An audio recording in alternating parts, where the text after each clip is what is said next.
to start talking about Russian electrical stimulation. Feel free to pause or rewind or fast forward throughout any of this. Um, so ultimately, it is a form of NMES or neuromuscular electrical stimulation that is principally delivered transcutaneously, just like TENS or other modalities that we're used to. It is considered a medium frequency. One of the reasons I highlight here that it's a medium frequency is 2,500 pulses per second, so it's a very fast speed. The thing to consider with all medium frequency is that it's going to be very fast in the pulse or phase duration. This will be 10 milliseconds, way beyond what you could perceive as being an on-off time. But ultimately, with medium frequency currents, there's going to be less skin impedance or resistance. So it is thought to be more effective for that reason. Whereas a TENS or maybe a pre-modulated current or something like that is considered a low frequency because it's less than 1,000 pulses per second. TENS is often around 100 to 300 pulses per second. So it's going to be a little different, and because of that, the fact that it's 2,500 and all these bursts are coming in, it's going to feel much more intense to the person receiving this stimulation. So what is the history of the origin of this? Well, Yakov Kotz was a Russian scientist using this in the 1970s and trained a lot of Olympic athletes for the Russians with this, and it was released and he published some findings and so forth. But typically, what we often see is a very intense, quick response.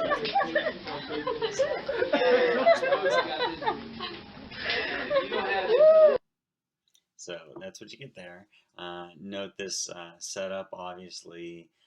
We're going to get into how this is set up in a little bit, but trying to target the biceps and brachialis and so forth here. So basically, there are three claims that Kotz made about this. One, that it was painless. Two, that it would produce greater force. And three, that it would produce lasting gains in terms of strength. Well, let's look at the research. And this research is going to be based out of the textbook. This is from a physiotherapist out of Canada, Alan Bellinger, and he summarizes things very well within this, looking at, okay, do the claims support a painless contraction? No studies found that. And I think we all know that basically that it's going to cause pain or discomfort for Russian stimulation. So for patient selection, that is obviously an important thing to consider. What about lasting strength gains? There's a lot of research to support that it does actually cause lasting strength gains, and we'll go through some of these. In particular, Bellinger looked at muscle weakness, and they graded the literature 1, 2, or 3. And a 1 would be that prospective randomized controlled trial studies that is high quality, so a lot of high quality studies support muscle weakness. This is conducted on multiple areas. It tends to be primarily studied in the lower extremity and the quadriceps, but also certainly within the rotator cuff region and the upper extremity. There's a lot of applicability to Russian stimulation. So a lot of studies support it for muscle weakness, and in particular, most of those studies do look at ACL reconstruction. Quadriceps weakness is a big concern there. There's been a few that don't, but predominantly everything really tends to support Russian stimulation. Even for total knee arthroplasty and a lot of the post-op protocols, it does tend to be in the required stimulation for the first and second stage, as well as TENS for pain control, but also Russian stimulation to the quadriceps region for strengthening. And also with Bell's palsy, that facial paralysis and weakness involving the facial nerve, this can be used for stimulation. Obviously, the electrodes are slightly smaller. Now, things that it may not be as well studied in, knee arthritis, not as much research done there. Patellofemoral, it has been done there. Edema and atrophy, mixed results there as well. So not as much for that. So why would Kotz claim that it produced a greater force? So as you're looking at this, you can follow along with the guided notes. But a key distinction is what kind of contraction happens with E-Stim and what happens with a what we're going to call a volitional contraction, or that would be the same thing as a voluntary contraction. So when you ask your arm to move, you're completing a volitional contraction versus when you're applying electrodes over the area and forcing it to contract. What is the difference here? It has to do with muscle recruitment, and this is where people start to get a little dizzy with the Prezi as we start to go on. So there's obviously multiple fiber types, but we'll just go with the slow twitch type 1 and the fast twitch type 2 as the key distinctions. And we start to do the spinning motion. But volitional movements will recruit the slow twitch first, whereas E-Stim actually goes after the larger diameter type 2 fast twitch or phasic type muscle fibers. So it is a difference there. And this is known as the Henneman principle in the order of recruitment versus with slow twitch versus fast twitch for electric or volitional contraction. So there's been some research on this. Once again, a lot of the research is surrounding the anterior cruciate ligament rupture and the rectus femoris, determining that there is a highest percentage loss of type 2 fibers in the quadriceps group. And another issue is ideally you'd like to get both fast twitch and slow twitch. So why can't you get both and get more of a contraction? There's really only been one study that has done both and contractions and able to get over 112, but you can't get more simply because the contraction is painful. So when the electrotherapy is set up and it's causing pain, and then the subject or patient is asked to recruit on top of that, it's difficult. Okay, so getting back to using it, most people have probably used this already, so we're going to quickly go through this. The basic contraindications, the top 4, nothing can be applied over the carotid sinus. If a pacemaker or implanted cardiac defibrillator is present, you don't want to use that, or if there's any kind of unstable arrhythmias also present. Thrombophlebitis, a DVT that's been diagnosed, or just the threat of a DVT in the upper or lower extremity would be contraindicated. And then lumbopelvic region during pregnancy, and this is primarily regarding the first trimester.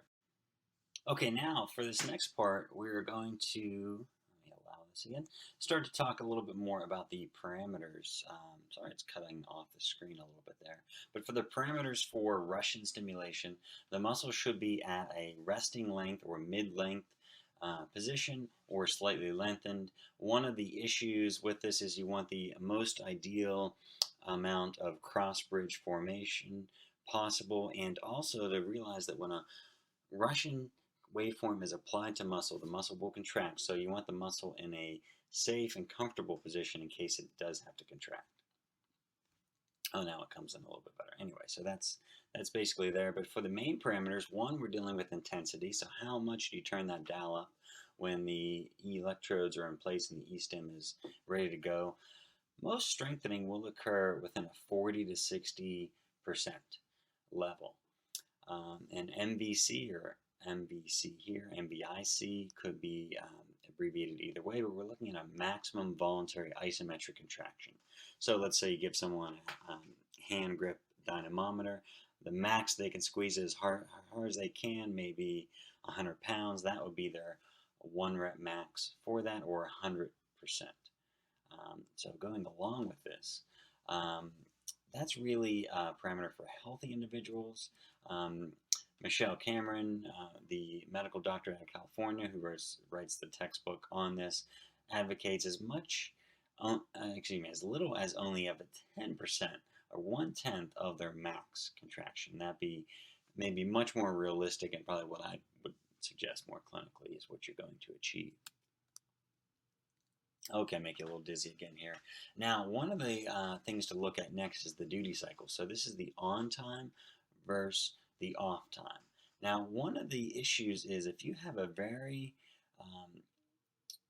short on time and a very long off time, such as a 1 to 5 ratio, you can actually achieve a much stronger contraction level versus the opposite. Let's say you have a 50-50 ratio in that it's on for 1 second and off for 1 second.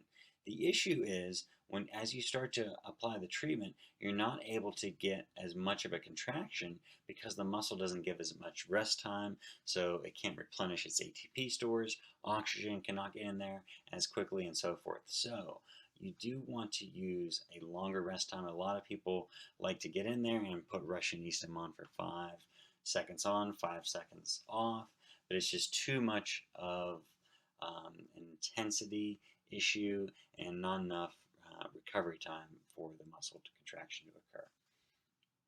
So generally speaking, the on-off ratio should be a 1-to-5 ratio, and typically the most commonly recommended one is 10 seconds off, 10 seconds on, 50 seconds off, or another common one is 5 seconds on, 25 seconds off for the rest period. And then as you progress, in the beginning you may start with that, then as you progress, or if you're working with a highly trained individual, an athlete or so forth, you may go to a 1-to-3 ratio. The other thing that the machine will sometimes input are the ramp times. This would be the ramp up and ramp down time. And the thing to note here is different machines are set up differently. Sometimes they take the ramp up and ramp down time out of the on time. Sometimes it's taken out of the off time. Some other machines will calculate it as a separate time, so it won't be included as either the on or off time. But either way, it is a little bit more of a natural progression instead of just the machine coming on at boom, it's 100%, to gradually get on with a ramp up and ramp down time. Okay, so what are the methods? What are the different ways to get a contraction occurring? You could basically put electrotherapy on only, or you could apply the electrotherapy and have the patient perform a voluntary volitional contraction as they do that. So those are the two options. Research says that neither method is significantly better. However, Michelle Cameron states that the patient should perform both electrically stimulated and physiological contractions to get the full benefit from stimulation. Also, some machines will have this anti-fatigue setting, and that is a way of modulating frequency to prevent accommodation there. So if your goal is to reduce the fatigue, you could do that. However, with certain parameters and protocols, which are coming up in a little bit for spasticity or other things, you want to fatigue the muscle out. So you may not want to use anti-fatigue in certain settings. The original protocol described by Kotz was to perform 10 C's or 10 contractions, on for 10, off for 50, and that would be, so 10 reps essentially of a 10-second contraction. So really only 1 minute and 40 seconds of a total on contraction time. And then that seems to be the standard for this. And then most people advocate doing this about 3 times a week for 4 weeks. Now I'll talk a little bit about electrode placement. You can see here typical monopolar, bipolar setup. Ultimately, it almost is always performed in a bipolar manner with either 2 electrodes via 1 channel or 4 electrodes via 2 channels. I would just pay attention to how the electrodes are placed here on the quadriceps is a good example to show you. However, what we do want to do is place the electrodes more in a longitudinal sense. So obviously the muscle fibers are going in this direction, so we want the electrodes lined up that way as well, and that's a common mistake with electrical stimulation not being performed appropriately there. Another little debatable point is whether you use a portable unit versus the electrical outlet supplied unit or the plug-in unit. Which one is ultimately better? Well, it doesn't really matter. Even though the portable unit may run on a 9-volt battery, it seems to be just as good. Okay, another setting on some machines is constant voltage versus constant current. If you have the option of changing this to constant voltage, that will be better. This goes back to Ohm's law, V equals IR, and that the voltage may need to be adjusted depending on skin resistance changes that may occur throughout the treatment session. besides muscle strengthening, which is a great form for Russian stimulation, so looking at muscle strengthening of the rotator cuff musculature is often advocated, but forearm strengthening is highly important to improve grip strength and wrist and elbow movement as well. It can be used for edema reduction. So there could be swelling in an area, and via the muscle pumping, it's going to increase blood flow to the area, and that's going to help the venous return and so forth. Now this is a quicker on and off time because we're not as concerned with strengthening or fatiguing the muscle out or going at a near 100% max It's 11 o'clock. contraction. We're looking more for just the repetitive muscle pumping, and it's also used for functional electrical stimulation as well for lower extremity, but we're not really going to get into that here. But just think about muscle pumping. That's very similar to parameters to break up the pain spasm pain cycle. So obviously if a patient is having repetitive pain due to that spasm, if we could break that up and take that muscle that's under increased spasm and basically use these parameters to fatigue that muscle out, it'll help to break up that cycle as well. And then for spasticity, there's been some research on that as well. This table summarizes that as well. We're not going to go into length about any of these research articles, but if you want to research some of these articles on your own, if you are treating a lot of patients or clients with spasticity, this may be helpful. And that is the basic summary of Russian stimulation, really in a nutshell. And it's always good to finish off with a little joke. This is the far side, Gary Larson, and that's about it. So thanks for following along, and we'll see you on the next lecture. Thanks.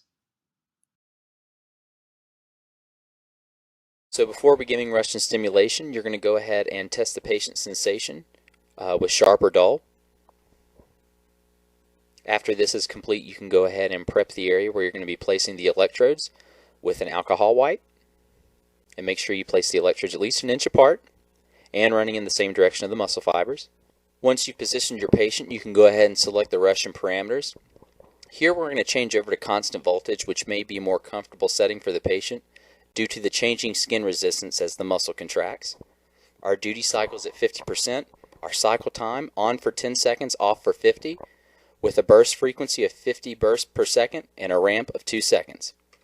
You can now go ahead and start increasing the intensity of the machine until you see signs of tetany, which we can start to see in Tim's wrist and fingers right now.